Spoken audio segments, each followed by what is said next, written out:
Hello दोस्तों, कैसे आप लोग। मैं उम्मीद करता हूँ आप अच्छे होंगे और आपका पढ़ाई अच्छा चल रहा होगा। चलिए, आज की ये वीडियो आप लोगों को टेस्ट के रूप में लगाना है। आज इकोनॉमी एंड मार्केटिंग का आप लोगों का टेस्ट है, ठीक है। और आपको कितना मार्क्स आया इसमें ये कमेंट बॉक्स में बताना भी है। हम हर क्वेश्चन के बाद आपको 2 से 3 सेकेंड का टाइम देंगे। उसमें आपको ये समझ लेना है कि क्वेश्चन का आंसर क्या होगा और आपके अपने कॉपी में भी लिख लेना है, ठीक है। तो चलिए देखते हैं आज का पहला क्वेश्चन क्या है। ये टेस्ट नंबर 4 होगा। इससे पहले हम आपको 3 टेस्ट प्रोवाइड कर चुके हैं, ठीक है। तो अगर पीछे वाले नहीं देखे तो वो भी देख लीजिएगा। सभी क्वेश्चन काफ़ी महत्वपूर्ण है, ठीक है।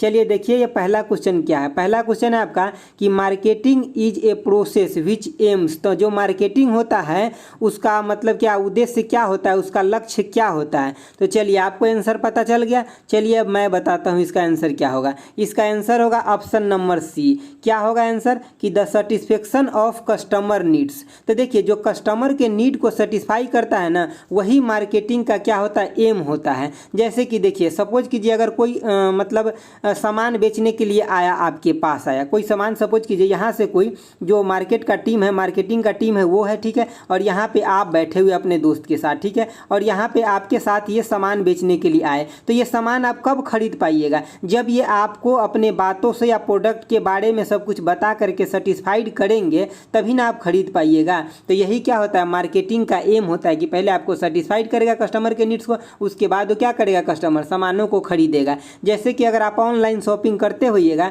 तो देखते हुए कि आपको एक फीडबैक फॉर्म मिलता है, तो उसको जो आप भरते हैं तो उस प्रोडक्ट के अंदर क्या कमी रह गया वो सब बात आप बताते भी है। तो मतलब फाइनली वो बिजनेसमैन जो प्रोड्यूसर है वो क्या चाह रहा है कि मतलब हम अपने प्रोडक्ट के अंदर जो भी कमी है उसको सुधारें और कस्टमर को क्या करे कि सेटिस्फाइड करे, उसके नीड्स को पूरा करे। समझ गए बातों को। तो यही होता है मार्केट का एम। चलिए देखते हैं अगला क्वेश्चन क्या है। अगला क्वेश्चन है आपका 2 नंबर। देखिए 2 नंबर क्वेश्चन क्या है। कह रहा है which of the following most closely approximate our definition of oligopoly. Oligopoly का डिफिनीशन इसमें से कौन है। तो जब हम आपको मार्केट का थ्योरी पढ़ा रहे थे, market and forms of market का, तो बहुत अच्छे से आपको सब कुछ पढ़ाए थे कि सबसे पहले बात कि मार्केट क्या होता है, उसके बाद मार्केट कितने टाइप के होते हैं, तो 2 टाइप के होता है। कौन होता है एगो, तो एगो परफेक्ट कंपटीशन होता है, दूसरा कौन होता था, तो इम्परफेक्ट कंपटीशन होता था। समझ गए बातों को। और मार्केट का मतलब क्या, जहाँ पे एक सेलर और बायर अवेलेबल हो। ये हो सकता है कई बार रियल में भी होता है, मतलब फिजिकल कॉन्टेक्ट का होता है, और कई बार क्या होता है कि वर्चुअल होता है। जैसे कि आप ऑनलाइन जो शॉपिंग करते हैं तो क्या है, वर्चुअल मार्केटिंग है। और जो आप बाजार में जाकर दुकान से सामान लेते तो कैसा, फिजिकल मार्केटिंग है। समझ गया बातों को। तो देखिए परफेक्ट कंपटीशन में क्या होता था, तो यहाँ पे सब कुछ रियल नहीं होता था, कुछ भी सब कुछ इमेजिनरी होता था। यहाँ पे ऐसा सपोज किया जाता है कि जो मतलब जो खरीदने वाले आए हैं बायर, उनके पास भी प्रोडक्ट के बारे में क्या है, परफेक्ट नॉलेज है, और जो सेलर है उनको भी प्रोडक्ट के बारे में परफेक्ट नॉलेज है। लेकिन ऐसा रियल में नहीं होता है। तो इसीलिए ये रियल में एग्जिस्ट नहीं करता है। कौन सा मार्केट, तो परफेक्ट मार्केट। यहाँ पे ऐसा माना जाता है कि लार्ज नंबर ऑफ बायर है, लार्ज नंबर ऑफ सेलर है, होमोजीनियस आइडेंटिकल प्रोडक्ट है, लेकिन ये परफेक्ट में मतलब रियल में एग्जिस्ट नहीं करता है। जैसे कि सपोज कीजिए कि अगर आप कोई मोबाइल खरीदने के लिए जा रहे हैं, तो क्या उस मोबाइल के अंदर जितना भी इक्विपमेंट लगा हुआ है वो सब का आपके पास परफेक्ट नॉलेज है, नहीं ना। तो मतलब वो परफेक्ट मार्केट में कभी हो सकता है, परफेक्ट कंपटीशन में कभी हो सकता है, नहीं ना। तो मतलब वो सब कैसा हो गया, इमेजिनरी हो गया। लेकिन हम आपको इम्परफेक्ट कंपटीशन बताए थे, इसमें क्या बताए थे, इसका 3 गो पार्ट होता है। कौन कौन होता है, तो एक तो मोनोपोली होता है, दूसरा मोनोपोलिस्टिक होता है, और तीसरा ओलिगोपोली होता है। तो यही ओलिगोपोली आपसे यहाँ पे पूछा जा रहा है। समझ गए बातों को। तो चलिए हम थोड़ा थोड़ा सबका देख लेते हैं एक एक लाइन, जो कि आपको काम आएगा ये सब, ठीक है। मोनोपोली में क्या होता था कि सिंगल नंबर ऑफ, यहाँ पे क्या होता था कि सेलर होता था। सेलर क्या होता था कि सिंगल नंबर होता था। समझ गए बातों को। और बायर कितना होता था, तो बहुत सारे होता था, भर भर करके यहाँ पे बायर होगा। यहाँ पे मोनोपोलिस्टिक में क्या होता था कि लार्ज नंबर ऑफ क्या होता था कि बायर होता था। क्या होता था, लार्ज नंबर ऑफ बायर होगा, ठीक है। और सेलर क्या होगा, तो सेलर भी लार्ज नंबर होगा। लेकिन यहाँ पे फार्म का जो साइज होगा, जो कंपनी होगा, ये क्या होगा, तो छोटा छोटा होगा। जैसे कि आप देखे होइएगा गांव सब में कि छोटा छोटा 2-3 घर मिला करके वो छोटा कोई भी चीज़ का प्रोडक्शन करने लगते हैं, बेचने लगते हैं। तो कैसा है, फार्म छोटा है लेकिन फिर भी वो सामान को, प्रोडक्ट को मतलब बना करके बेचते हैं। तो ये किस में आ जाएगा, मोनोपोलिस्टिक में आ जाएगा। ओलिगोपोली में क्या आ जाएगा कि यहाँ पे क्या होगा ना कि जो सेलर होगा एक तो नहीं होगा, एक से अधिक होगा, लेकिन क्या होगा, बहुत ज़्यादा नहीं होगा। जैसे 2, 4, 5, 10 ऐसे होगा जिसको आप काउंट कर सकते हैं। जैसे कि कार का कंपनी हो गया तो कितना हो जाएगा, 10, 20, 50, 25 इतना ही होगा ना। तो आप उसको हाथों पे काउंट कर सकते हैं। तो ये किस में आ जाएगा, ओलिगोपोली में आ जाएगा। लेकिन कार खरीदने वाले कितना होगा उसको आप काउंट कर सकते हैं नहीं ना, मतलब वो हजारों लाखों करोड़ों में होंगे, समझ गए बातों को, तो ओलिगोपोली में आएगा। तो चलिए अब आपको आंसर पता चल जाएगा क्या होगा। देखिए यहाँ पे इसका आंसर हो जाएगा ऑप्शन ए, जो सिगरेट इंडस्ट्री है वो किस में आएगा, तो वो ओलिगोपोली में आएगा। इस सिगरेट का इंडस्ट्री कितना होगा, 2 गो 4 गो 10 गो 20 गो इतना ही होगा ना, लेकिन पीने वाले कितने हैं, भर भर के हैं, समझ गए बातों को ना, तो ये किस में आ जाएगा, ओलिगोपोली में आ जाएगा। चलिए अब हम लोग आगे देखते हैं।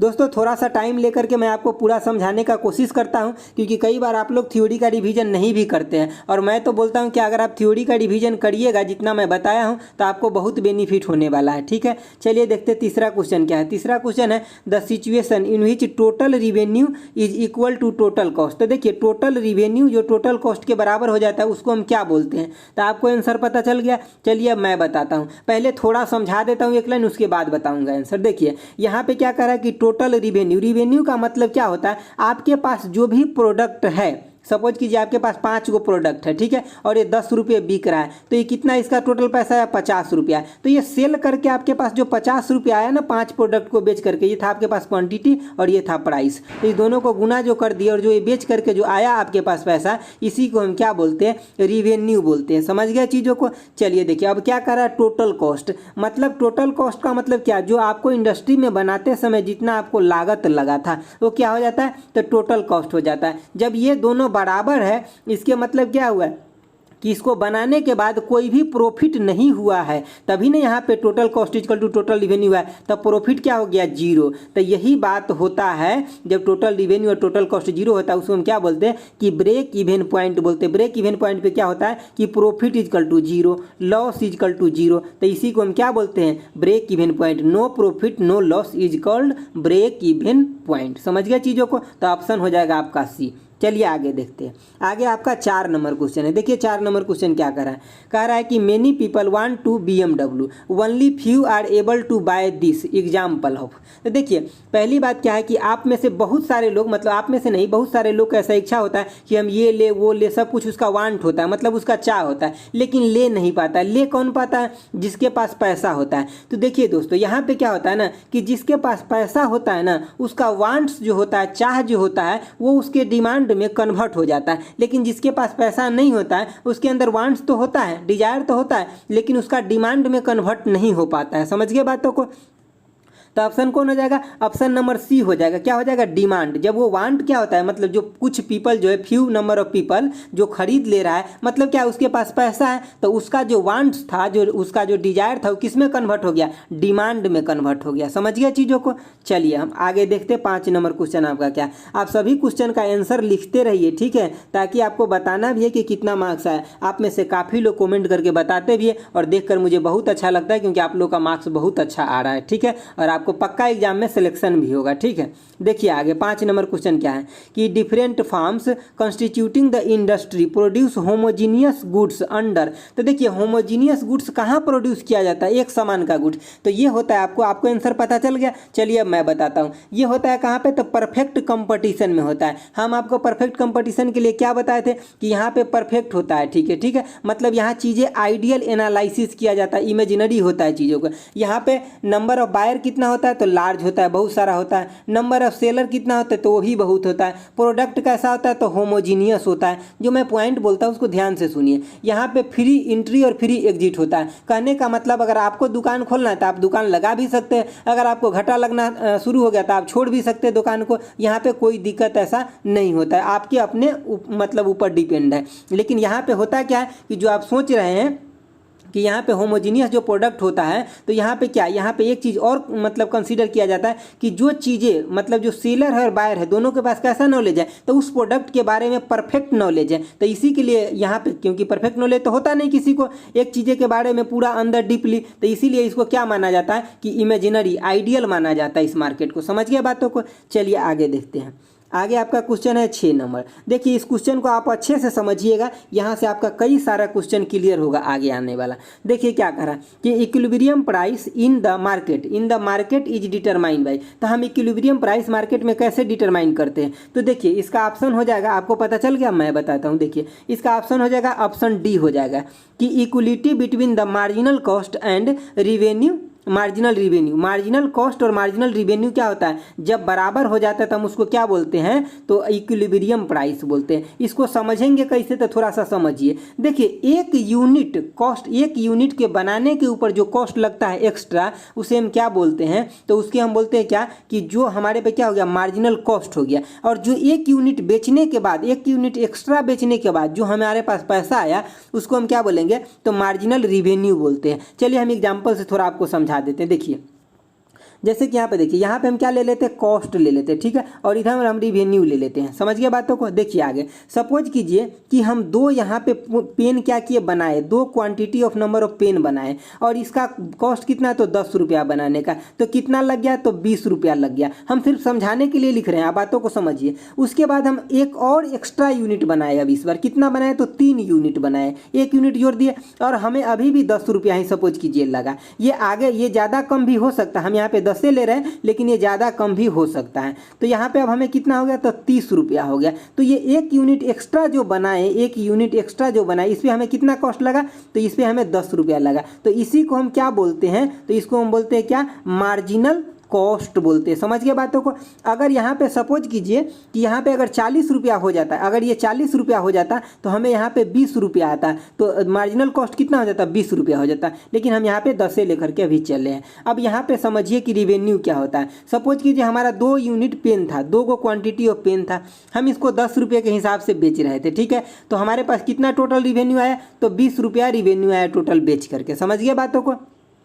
आगे देखिए, अब हम और एक यूनिट एक्स्ट्रा बेचना चाह रहे हैं, हम अब 3 यूनिट बेचना चाह रहे हैं और 10 रुपये ही बेचना चाह रहे हैं। तो अब हमारे पास कितना आ गया टोटल पैसा, तो टोटल 30 रुपया आ गया रिवेन्यू। पहले कितना रिवेन्यू आ रहा था, 20 रुपया, अब कितना आया, 30 रुपया आया। तो कितना एक्स्ट्रा रिवेन्यू आ गया, तो 10 रुपया एक्स्ट्रा आया। किस वजह से आया, तो एक यूनिट हम जो यहाँ एक्स्ट्रा बेचे इसके वजह से आया। तो यहाँ पे अब क्या हो गया कि देखिए यहाँ पे 10 रुपया हमारे पास रिवेन्यू भी एक्स्ट्रा आया एक यूनिट का, और 10 रुपया कॉस्ट भी एक्स्ट्रा लगा एक यूनिट का। तो जब ऐसा सिचुएशन आ जाए तो इस सिचुएशन को हम क्या बोलते हैं, इक्विलिब्रियम प्राइस ऑफ मार्केट बोलते हैं। समझ गए चीज़ों को। यहाँ पे मार्जिनल कॉस्ट भी जितना आया उतना ही मार्जिनल रिवेन्यू भी आया। तो अब आप, मैं उम्मीद करता हूँ कि आप इस क्वेश्चन को समझ गए होइएगा। हम एग्जाम्पल के लिए ये लिए हैं, ये हो सकता है ये ज़्यादा कम भी ये चीज़ें आ सकता है, लेकिन हमें यहाँ सेम लेना था, इसीलिए हम ऐसा सिचुएशन बनाए हैं आपके लिए, ठीक है।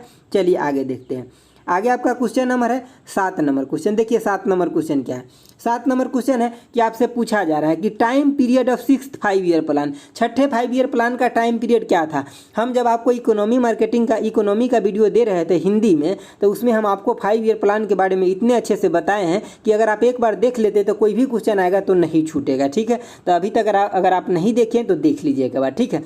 चलिए हम इस क्वेश्चन को देखते हैं। देखिए हम आपको क्या बताए थे कि आपको एक ही याद रखना है, कब से कब, तो 1951 से लेकर के और 56 तक आप याद रखिए जो पहला प्लान था। उसके बाद इसमें 5 जोड़ते जाइए, जब 5 जोड़िएगा तो क्या आ जाएगा, आपको 61 आ जाएगा। तो ये कौन सा हो जाएगा, ये हो गया पहला, और ये हो गया आपका दूसरा, और 5 और जोड़िएगा तो 66 आ जाएगा, तो तीसरा हो गया। अब यहाँ से आपको हम क्या बोले थे कि 66 से लेकर 69 तक ये आपको 3 ईयर, एक वर्षीय प्लान आया था, होली प्लान आया था, तो इसको आपको पंचवर्षीय योजना में कंसिडर नहीं करना है। तो 69 तो आपका ऐसे ही बीत गया। तो अब क्या 69 से लेकर के और कहाँ 74 तक एगो आएगा, तो ये हो जाएगा कौन सा, चौथा प्लान हो जाएगा। अब 74 से लेकर के और 78 तक एगो फिर आएगा 5वां प्लान। ये 4 साल का 5वां प्लान जो था वो 1 साल पहले समाप्त हो गया था, 4 साल का था। क्यों, क्योंकि यहाँ पे सरकार बदल गया था, तो जब दूसरा सरकार आया था तो इनको 1 साल पहले ही खत्म करके, और फिर यहाँ 1978 से लेकर के और 80 के लिए, 1978 से लेकर के और 80 के बीच में 2 साल के लिए क्या आया था,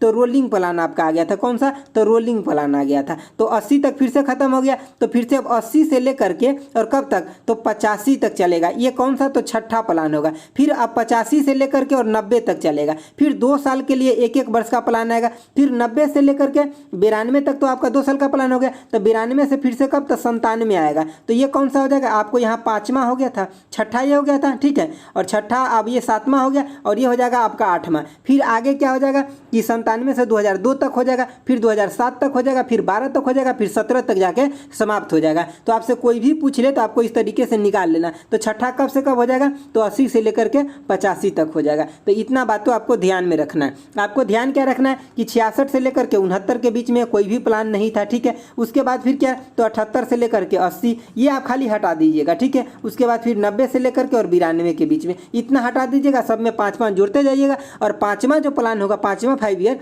उसको 1 साल पहले खत्म कर दीजिएगा, ठीक है। चलिए देखते हैं नेक्स्ट क्वेश्चन। देखिए दोस्तों, खाली क्वेश्चन का आंसर टिक लगाने से कोई फायदा आपको नहीं होगा, मैं बता रहा हूँ, क्योंकि मैं इन चीज़ों को आपको समझाने का पूरा कोशिश करता हूँ कि ताकि आपको दूसरा क्वेश्चन भी आए तो बने, ठीक है। चलिए देखिए आगे 8वां नंबर क्वेश्चन क्या है। 8वां नंबर है कि the most important source of revenue for a state government, A state in India. तो मतलब स्टेट के लिए, मतलब जो स्टेट है उसको सबसे ज़्यादा रिवेन्यू कहाँ से आता है इंडिया में। जैसे कोई भी राज्य है तो उसको सबसे ज़्यादा कौन से टैक्स से रिवेन्यू आता है, तो ये आता है इनको, आपको आंसर पता चल गया। चलिए मैं बताता हूँ, इनको सेल टैक्स से आता है सबसे ज़्यादा रिवेन्यू। कहाँ से आता है, सेल टैक्स से आता है, ठीक है।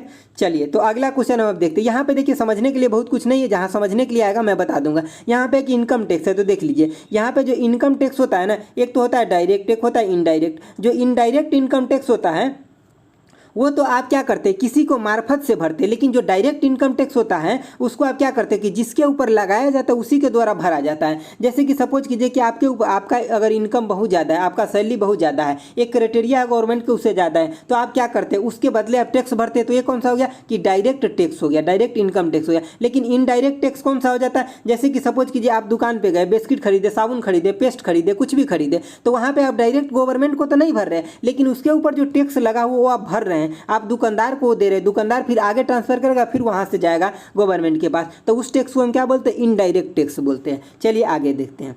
आगे आपका क्वेश्चन ये है, देखिए क्या कह रहा है 9 नंबर क्वेश्चन। देखिए कह रहा है कि विच ऑफ द फॉलोइंग, आगे देखिए, विच of the following is not a source of revenue of central government. तो देखिए सेंट्रल गवर्नमेंट का टैक्स कौन सा नहीं होता, तो इनकम टैक्स तो सेंट्रल गवर्नमेंट ही लेता है भाई, कोई डाउट नहीं। कॉर्पोरेट टैक्स भी इंडस्ट्री के ऊपर लगाया जाता है और ये भी क्या, तो सेंट्रल गवर्नमेंट के द्वारा लिया जाता है। एग्रीकल्चर टैक्स किसके द्वारा लिया जाता है, तो ये लिया जाता है आपका स्टेट गवर्नमेंट के द्वारा, तो यही आंसर हो जाएगा, ये सेंट्रल गवर्नमेंट के द्वारा नहीं लिया जाता है। समझ गया बातों को। बाकी एक्साइज ड्यूटी भी सेंट्रल गवर्नमेंट के द्वारा लिया जाता है। चीज़ों को इतना समझ गया। चलिए आगे देखते हैं। आगे आपका क्वेश्चन नंबर है कौन सा, तो 10 नंबर क्वेश्चन है। समझिए बातों को, यहाँ से भी आपका क्वेश्चन बनेगा। देखिए which one of the following is not an example of indirect tax. तो इनडायरेक्ट टैक्स का एग्जांपल कौन नहीं, तो देखिए यहाँ पे जो सेल टैक्स है ये कैसा, तो स्टेट गवर्नमेंट के द्वारा हम आपको पीछे बताए थे, तो ये कैसा इनडायरेक्ट टैक्स है, जो बिक्री के ऊपर लगता है, जो सामान आप खरीदते हैं उसके ऊपर लगता है। कस्टम ड्यूटी टैक्स, ये भी क्या होता है, जो सीमा शुल्क होता है, ये इनडायरेक्ट टैक्स है, इसमें कोई डाउट है ना आपको होना चाहिए। समझिए बातों को। उसके बाद देखिए एक्साइज ड्यूटी टैक्स, ये भी इनडायरेक्ट टैक्स होता है। तो कौन सा है जो नहीं है, मतलब इनडायरेक्ट टैक्स, तो इनडायरेक्ट टैक्स ये नहीं, एक्सपेंडिचर टैक्स जो है ये इनडायरेक्ट टैक्स नहीं है। समझिए बातों को। चलिए आगे देखते हैं।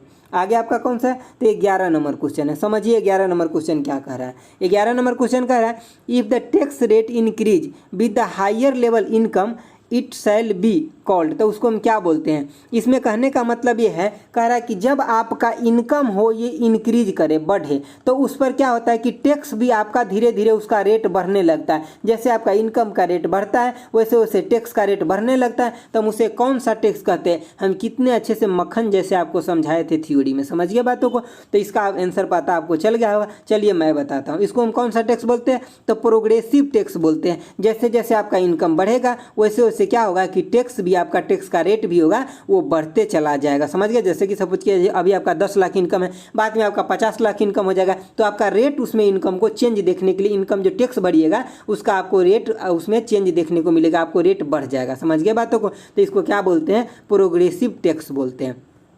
चलिए थोड़ा हम और इसमें समझ लेते हैं, जो दिया हुआ ये भी हमको काम आएगा। देखिए प्रोपोर्शनल टैक्स क्या होता है, प्रोपोर्शनल टैक्स ये होता है कि ये फिक्स टैक्स होता है। क्या होता है, फिक्स्ड हो जाता है। सपोज कीजिए कि जो 10,000 कमा रहा है उसको भी क्या लग रहा है, तो सपोज कीजिए अगर 5% लग रहा है, हम एग्जाम्पल के लिए बता रहे हैं, और जो 1 लाख कमा रहा है उसको भी 5% लगता है, तो इस टैक्स को क्या बोलते हैं, प्रोपोर्शनल टैक्स बोलते हैं। तो ये इंडिया के अंदर नहीं है, हालांकि ऐसे टैक्स चलता भी नहीं है। समझ गए बातों को। क्योंकि इसमें देखिए टैक्स का रूल ही होता है, जो ज़्यादा कमाए वो ज़्यादा दे और कम कमाए वो कम दे। ठीक है, तो यही टैक्स होता है कि जनरली चलता है। भारत में कौन सा टैक्स चलता है ये आप कमेंट बॉक्स में कमेंट करके हमको बताइएगा। समझ गए बातों को।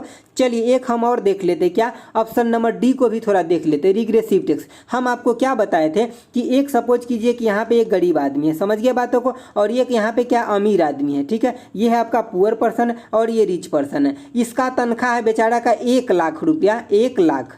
1,00,000 है पर मंथ, और इसका कितना है तो 10,000 रुपया, 10,000 रुपीज़ पर मंथ है इसका। समझ गए बातों को। तो देखिए अब ये दोनों भाई साहब गए एक दुकान पे, समझ गए, एक दुकान पे गए और दोनों भाई साहब एक डिटॉल का साबुन खरीदे 30 रुपया का। तो देखिए जब ये 30 रुपया का साबुन खरीदे तो अगर इसमें 2 रुपया सपोज कीजिए कि अगर इनडायरेक्ट टैक्स है तो ये अमीर आदमी भी 2 रुपया इनडायरेक्ट टैक्स दिया और गरीब आदमी भी कितना दिया, 2 रुपया दिया। तो आप यहाँ पे क्या देखें कि अपने कमाई, अपने इनकम के कंपेरिजन में इसमें गरीब आदमी क्या कर रहे हैं कि ज़्यादा परसेंटेज भर रहे हैं टैक्स। किसके कंपेरिजन में तो अमीर आदमी के कंपेरिजन में। तो हम इस टैक्स को क्या बोलते हैं, रिग्रेसिव टैक्स बोलते हैं। समझ गए बातों को। अपने जो इसका इनकम है उसके तुलना में जो परसेंटेज भर रहा है, जैसे कि देखिए 10,000 का अगर 2 रुपया परसेंटेज निकालिएगा तो क्या हो जाएगा, ज़्यादा हो जाएगा। किसके कंपेरिजन में, जब आप 1,00,000 का 2 रुपया निकालिएगा। तो समझ गए ना बातों को। तो यही क्या हो रहा है, यहाँ पे गरीब आदमी टैक्स ज़्यादा अपने कमाई के परसेंटेज भर रहा है अमीर आदमी के कंपेरिजन में। तो हम इसको कौन सा टैक्स बोलते हैं, रिग्रेसिव टैक्स बोलते हैं। समझ गए बातों को। चलिए आगे देखते हैं। आगे आपके लिए क्वेश्चन नंबर 12 है। क्वेश्चन नंबर 12 क्या है कि आपसे पूछा जा रहा है कि फुल फॉर्म बताना है किसका, SLR का, बैंक के फॉर्म में बताना है। तो बैंक में इसका फुल फॉर्म क्या होता है तो आपको पता चल गया होगा। इसका ऑप्शन हो जाएगा, ऑप्शन ए होगा, सिक्योरिटी लिक्विडिटी रेशियो होता है। लेकिन एक चीज़ आपको यहाँ और ध्यान रखिए, ये होता है SLR का, और CRR का क्या होता है तो ये मैं यहाँ लिख दिया हूँ। CRR का होता है कैश रिजर्व रेशियो होता है। समझ गए बातों को। तो देखिए ये चीज़ थोड़ा समझ लीजिए। देखिए SLR जो होता है, कोई भी बैंक क्या करता है कि वो मतलब अपने आप में सेल्फ में क्या करता है ना कि इसको मैनेज रखता है। मतलब जैसे कि RBI का जितना जो रिजर्व बैंक ऑफ इंडिया है उसका जितना ये क्राइटेरिया देगा कि आपको इतना क्राइटेरिया, इतना परसेंट आपको पास मैनेज रखना है फॉरेन एक्सचेंज के रूप में या गवर्नमेंट सिक्योरिटी के रूप में या गोल्ड के रूप में, तो उतना इतना परसेंट ये रखेगा बैंक, सेल्फ मैनेज रखेगा। लेकिन CRR जो होता है ना, ये क्राइटेरिया होता है कि रिजर्व बैंक के पास, कोई भी कमर्शियल बैंक है ना, तो इसको क्या करना पड़ेगा कि रिजर्व बैंक अगर यहाँ पे बैठा हुआ है रिजर्व बैंक, तो इसके पास क्या करना पड़ेगा कि जमा करना पड़ेगा। सपोज कीजिए कि 4% अगर लगा दिया CRR, तो इसको क्या करना पड़ेगा, यहाँ पे 4% जमा करना पड़ेगा। इसको कहाँ पे, रिजर्व बैंक ऑफ इंडिया में जमा करना पड़ेगा। और SLR इसको अपने आप में मेंटेन रखना पड़ेगा। तो ये सभी चीज़ किसके द्वारा कंट्रोल किया जाता है तो RBI के द्वारा। क्यों कंट्रोल किया जाता है, अगर इन चीज़ों के ऊपर कंट्रोल नहीं रहेगा तो मार्केट के अंदर इन्फ्लेशन डिफ्लेशन बहुत ज़्यादा और कम आने लगेगा। ये सब चीज़ें हम आपको जब इकोनॉमी का हिंदी वाला वीडियो पढ़ाएं तो उस सब में हम आपको दे चुके हैं सब कुछ। अगर नहीं देखे तो एक बार उसे जरूर देखिएगा, ठीक है। तो दोस्तों ये था आपका 12 क्वेश्चन। जैसा सेट आपको एग्जाम में आएगा, मैं हमेशा कोशिश करता हूं कि वो सही सेट के फॉर्म में आपको दूं, ताकि आपको आदत लग जाए कि हमें इतना क्वेश्चन अटेम्प्ट करना है और इतना मार्क्स लेकर के आना है। समझ गए बातों को। तो दोस्तों अगर ये सब क्वेश्चन आपको अच्छा लगा तो ऑप्शन नंबर ई में जो लिखा हुआ है इसको आपको विशेष ध्यान रखना है अच्छे से, ठीक है। इसके लिए हम आपको 2 बार हाथ भी जोड़े हैं, देख लीजिए यहाँ पे, ठीक है। तो आपको लाइक भी करना है अच्छे से, सब्सक्राइब भी करना है और दोस्तों के साथ शेयर करना बिल्कुल ना भूलना है, ठीक है। क्योंकि हम आपके लिए इतना मेहनत करते हैं तो आप 1 मिनट तो मेरे लिए कर ही सकते हैं ना, 1 मिनट तो निकाल ही सकते हैं, ठीक है। तो आप आज इतना ही तक रखते हैं, ठीक है। तो thanks for watching, okay bye, जय हिंद दोस्तों।